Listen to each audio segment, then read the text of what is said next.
Ladies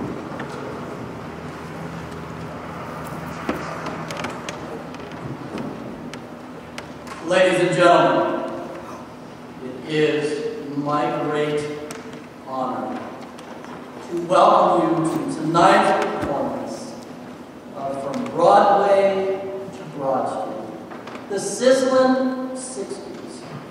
The song just performed, Comedy Tonight, is from a show called A Funny Thing Happened on the Way to the Forum. And like all of tonight's featured shows, it made its Broadway debut in the 1960s. A Funny Thing opened on May 8, 1962, at the Elgin Theater in New York City. It tells the story of Pseudolus, a slave, as he attempts to gain his freedom by helping his young master win the affections of the young lady next door. Our opening song is also the opening for that show, providing the audience with an introduction to what they can expect in the next several hours. For our next selection is from the Fantastics. Although never making it officially to the Great White Way, this musical deserves its place on our stage this evening for being the longest-running musical in history. The original production premiered on May 3, 1960 at the Sullivan Street Playhouse and ran until January 13, 2002. That's more than 17,000 performances. It is the story of two young lovers brought together by their fathers. They leave each other for worldly experiences, but eventually love prevails and they return to each other's arms. The show's most famous song, Try to Remember, is sung at the beginning by the character El Gallo, the narrator. Now, the song Try to Remember from the Fantastics.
1960.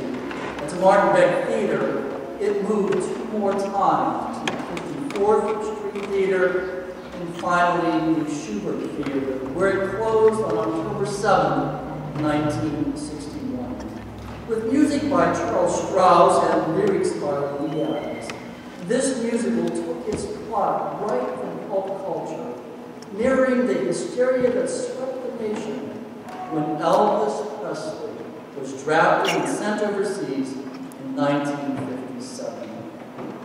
In our story, Elder Peterson, an agent and songwriter, finds that his client, Conrad Berger, has been drafted and is scheduled to enter the Army. His secretary, Rosie, suggests a big send-off, with Conrad bestowing a final last kiss on a deserving young fan randomly picked from the small town of Sweet Apple, Ohio. The lucky girl is pretty young Kim McAfee, who reassures her steady boyfriend Hugo of her devotion by singing One Boy to put his mind at ease. When Kim decides instead to run away with Conrad, her father discovers her plans, and frustrated, he complains about the younger generation to his wife and the classic kids. Away.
Fiddler on the Roof debuted on September 22nd, 1964 at the Imperial Theater and ran for 3,242 performances. It is the story of the milkman Tevye, who has been blessed with 5 daughters, and the task of marrying them off to suitable men. After a visit from Yenta, the matchmaker, to their mother, the 3 eldest daughters, Zyla, Toto, and Haba, joke with each other about who Yenta will bring for each of them, singing the popular matchmaker. Meanwhile, Tevye struggles to drag his cart back to the barn himself after his horse goes lame. A devout man, Tevye talks to God about his situation and wonders why these things always happen to him. He imagines what life would be like if he weren't quite so poor and if I were a rich man. Later, after losing 2 daughters to love, instead of to the men picked by Yenta, Tevye must explain to his wife Golda why her daughters would marry for love instead of who will provide for them best. Tevye, curious, poses a question never brought up between them before. Do you love them?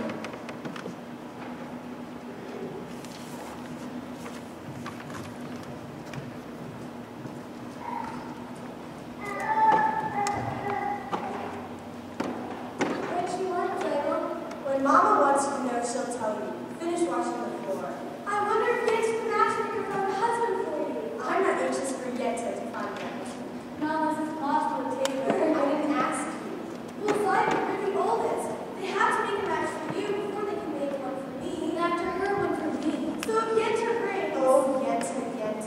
Well, somebody has to make some matches. Young people can't decide these things themselves. She might be so wonderful. Someone interesting and well-off. Important. Matchmaker, make me a match. Find me a find. Catch me a catch. Matchmaker.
Broadway made many, many, many poor people.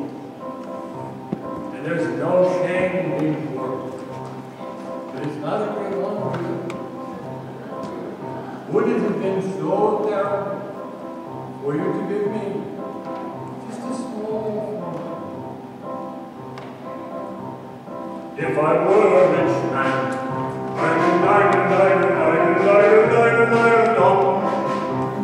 all day long, if I were a wealthy man, I wouldn't have to work hard. If I were a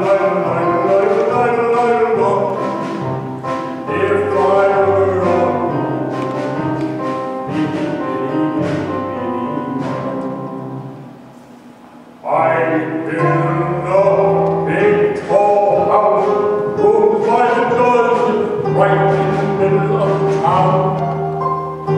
10-foot roof and real wooden floors below.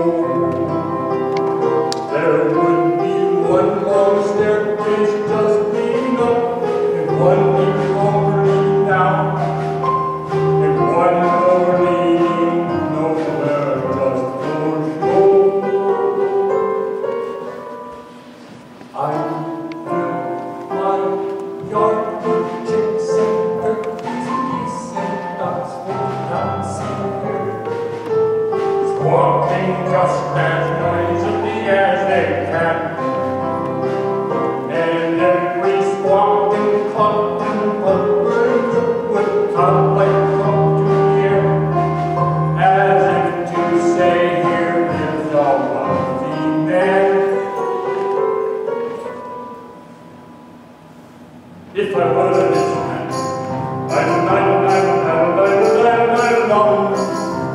all day long,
Do I what? Do you love me? I love you. With our daughters getting married and there's trouble in the town. You're upset. You're worn out. Inside. You're worn out. Maybe it's indigestion. Hold up, I'm asking you a question. Do you love me? You're a fool. But do you love me? I love you. For 25 years I've washed your clothes, cooked your meals, cleaned your house, given your children milk and cow. After 25 years, why talk about that right now? Hold up. The first time I met you was on our wedding day. I was scared. I was shy, I was nervous. so was I. But my father and my mother said we'd learn to love each other.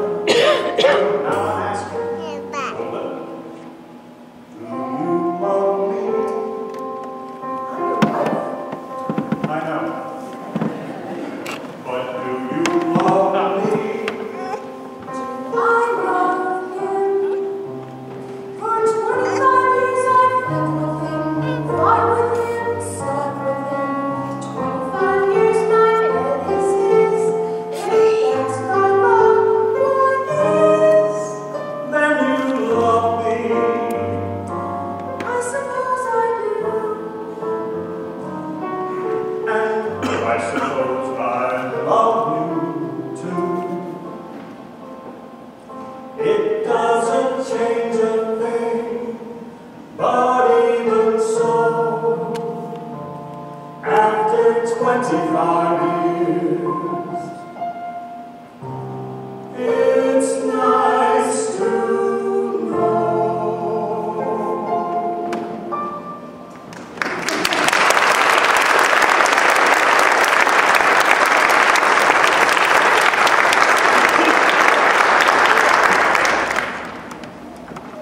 From one matchmaker to another, Jerry Herman and Michael Stewart based our next musical, Hello, Dolly, on Thornton Wilder's 1955 farce, The Matchmaker, the story of a mischievous and well-spirited widow intent on pairing up young lovers while making a new life for herself.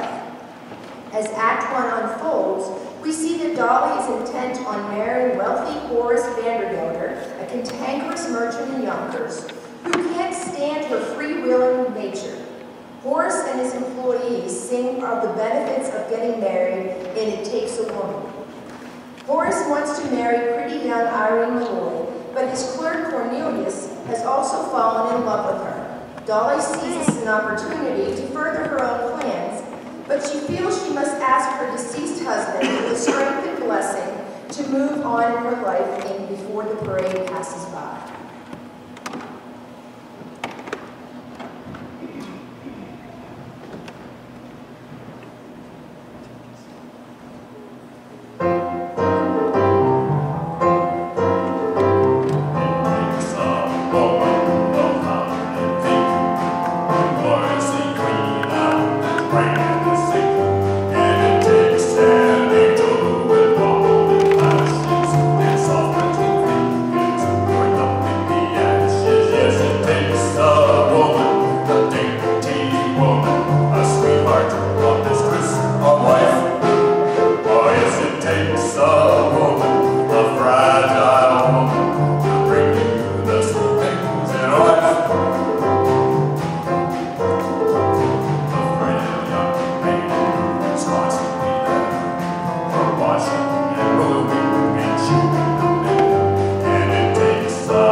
adapted by the same creative team that received critical acclaim a decade earlier with Guys and Dolls.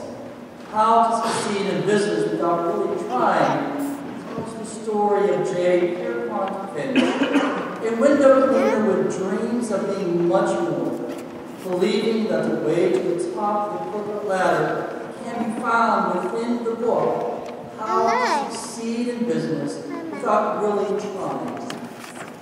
Finch makes his way to a worldwide wicket company intent on a job. He lands himself a position in the mailroom, but knows he must get out of there, and he does. Finch moves quickly up the corporate ladder, much to the dismay of the other executives. Finch suggests that the company hold a promotional treasure hunt, an idea that had been shot down by the CEO numerous times before. This time, the CEO accepts it. But when the treasure hunt goes terribly awry, the other executives call for Finch's resignation. But when the chairman of the board, who also used to be a window washer, discovers the secret behind Finch's success, he too admits having been coached by a book. He wants to fire everyone, but Finch defends his colleagues and saves the day by declaring them all members of a brotherhood of men.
unexpected notoriety because it was a favorite of President Kennedy.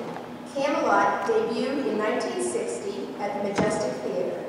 The show opens with King Arthur in a tree, nervous about his impending marriage to Guinevere. While hiding out among the branches, he hears Guinevere approach, and to his surprise, she also voices reluctance to get married as she sings the simple days of maidenhood. After hearing Guinevere's concerns, Arthur emerges from the trees and tries to steady his nerves by telling her of the wonders of life at the famous city of Camelot. Following the marriage, Arthur finds himself increasingly dismayed and confused by the whims of women and sings the classic How to Handle a Woman. Little does he know that his best friend Lancelot and Guinevere will later betray him.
Then he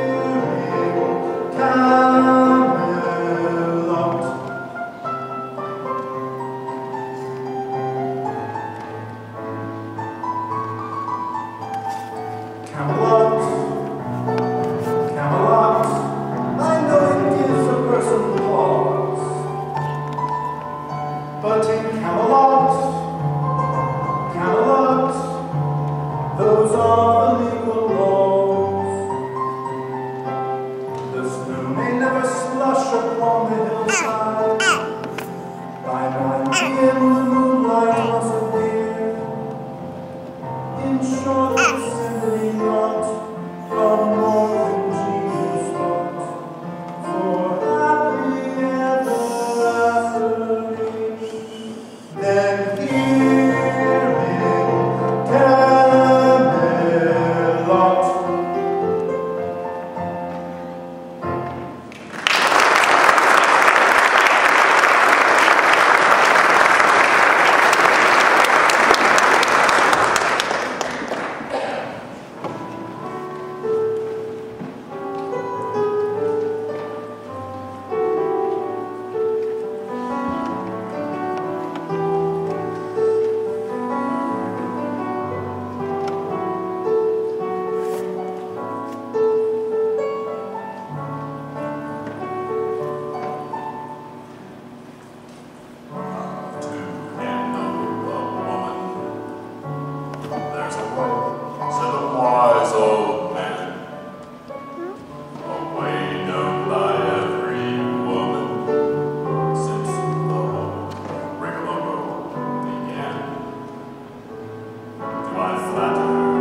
Said he smiled.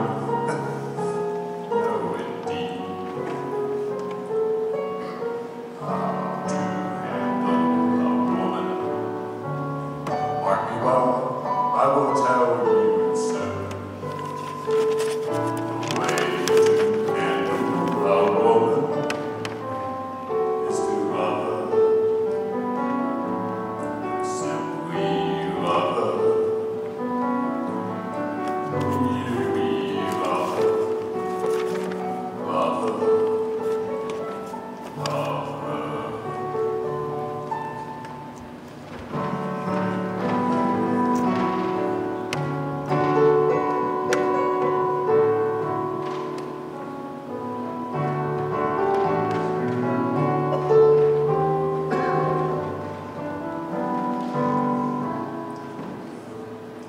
Do I flatter? I begged him answer. Do I threaten, cajole, or plead? Do I prove the way the gay romancer? Said he smiled. No, indeed. How to handle a woman? Mark me well, I will tell you, sir. The way to handle a woman is to love her. Simply love her. Really love her. Love her. Just love her.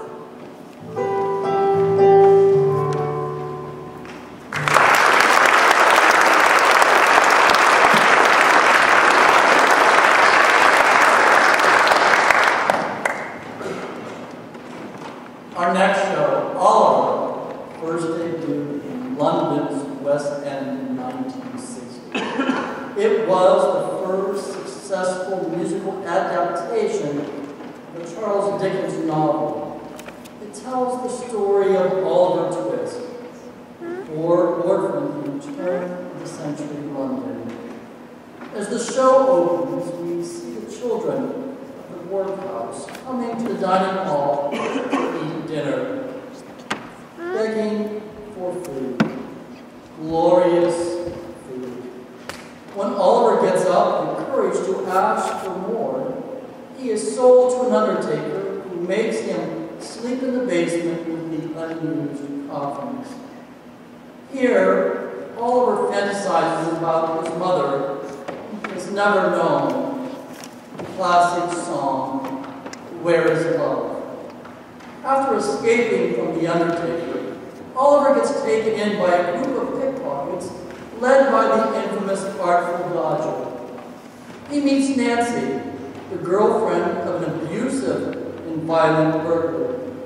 She becomes a motherly figure for Oliver, and although her boyfriend pushes her around, she tries to convince herself that he truly does love her by singing the haunting as long as he needs me.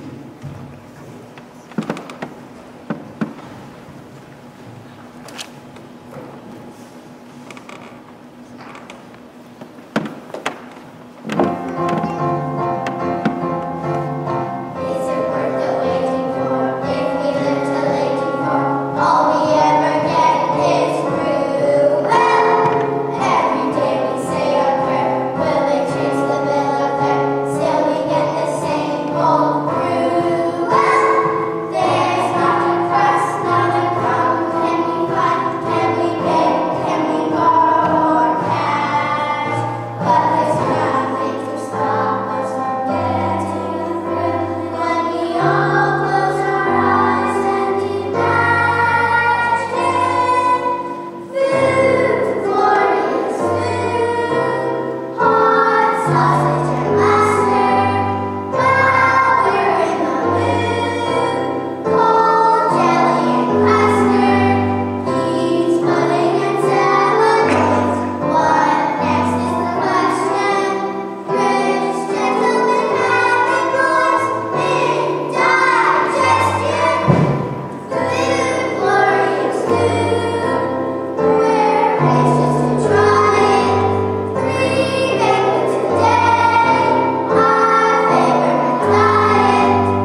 by the incomparable Bob Fosse and featured one of his favorite performers, Gwen Verdon. It follows the tale of Charity Hope Valentine, a dancer at the Fandango Ballroom in New York City, who just wants to be loved. When she arrives at the ballroom, we see the dancers begin their nightly routine of coaxing the men who attend the hotspot to dance with them for money, singing that what is arguably the musical's most famous number, Big Spender. After leaving the dance hall, Charity bumps into famed Italian film star Vittorio Vidal, who needs a date inside another club. He grabs her off of the street and drives her inside. After convincing him to dance with her, she faints from not eating all day. He takes her to his apartment to lie down, where she asks for his autograph to prove to her friends that she really was there. When he leaves to get more film memorabilia to give her as proof, she sings, "If My Friends Could See Me Now."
debuted on Broadway in 1969 at the 46th Street Theater.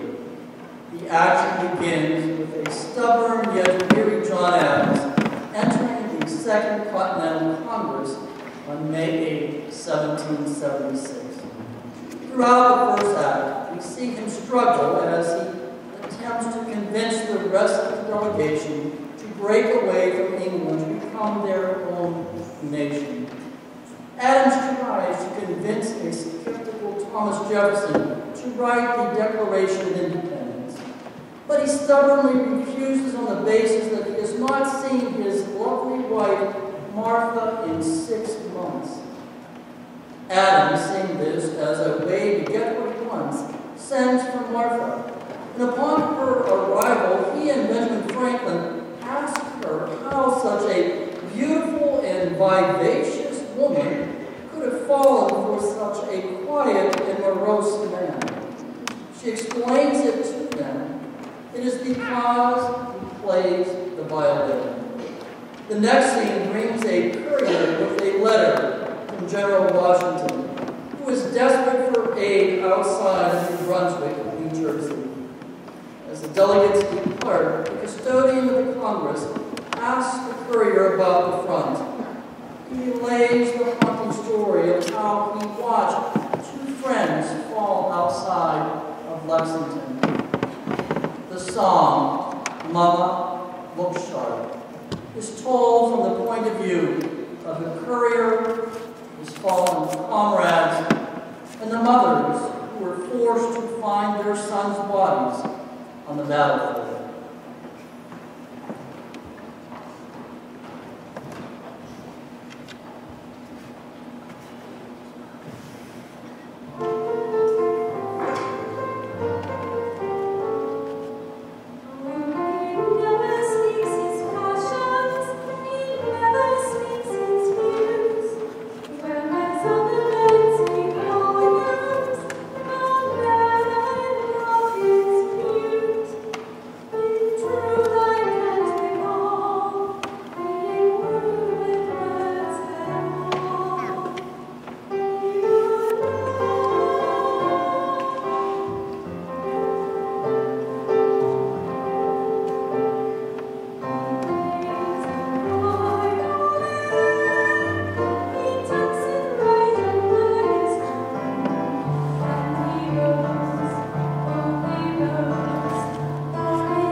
Mame wonders where she went wrong with "If You Walked Into My Life."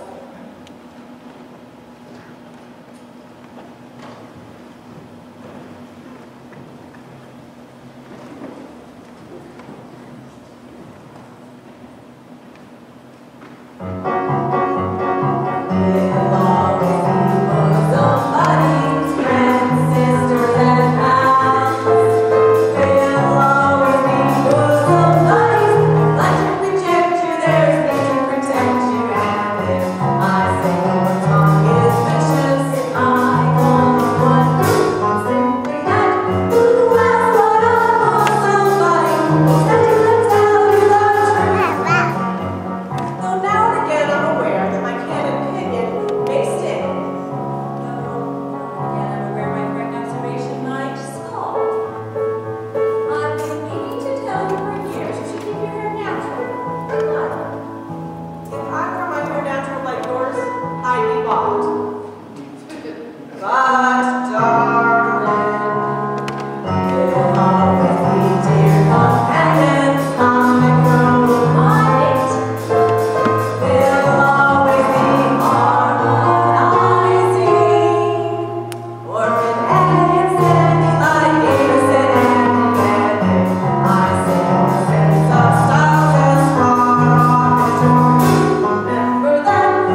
same mistakes. If you walked into my life today, if that boy with the blue walked into my life today.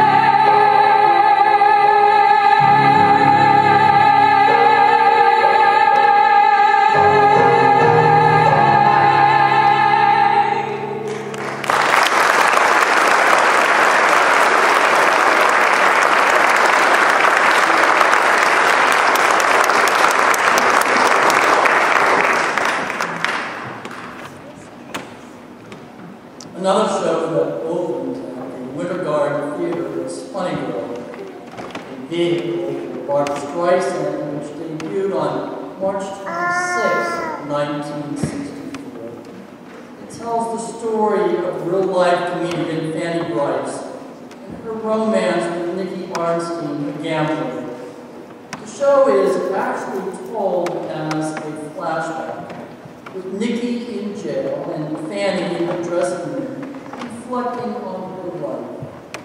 As the story begins to unfold, Fanny goes on several auditions, always getting turned down, until she impresses one with her vitality with "I'm the greatest star." Later she sings about the luckiest people in the world. Then, to end Act 1, she declares her independence in the famous "Don't Rain on My Parade."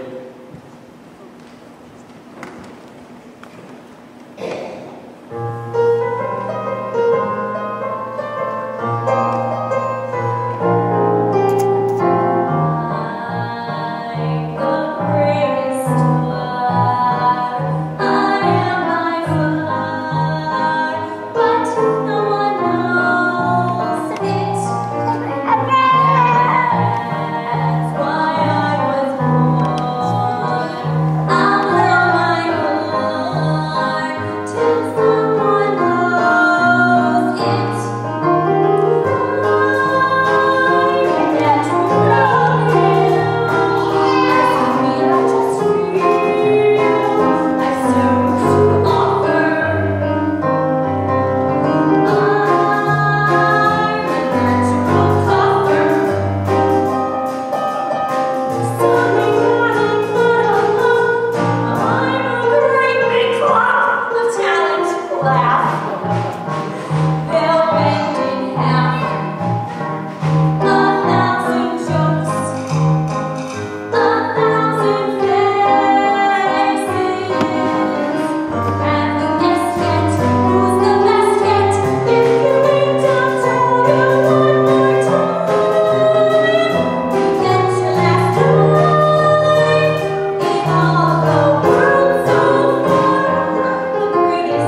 story is told from the point of view of the author, Cervantes, who has been jailed by the Spanish Inquisition. He recounts the tale of an old man who has read so many books on knighthood and chivalry that he has actually started to believe that he is a knight himself. As Cervantes gets into character as Don Quixote de la Mancha, he sings the strong and powerful man of La Mancha, introducing himself as the hero of the story. As the story progresses, we see that Don Quixote has fallen in love with a woman of ill repute who, tormented by his wild hallucinations, confronts the knight on why he acts as he does. He explains it in the beautiful ballad, The Impossible Dream.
And I know if I'll only be true,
like to thank all of you for joining us this evening.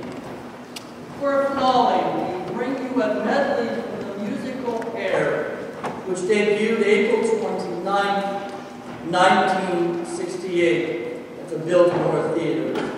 A rock musical, Hair was the story of a tribe of hippies intent on love during the time of the Vietnam War. It broke many barriers for musical theater, and the music remains uplifting and almost spiritual.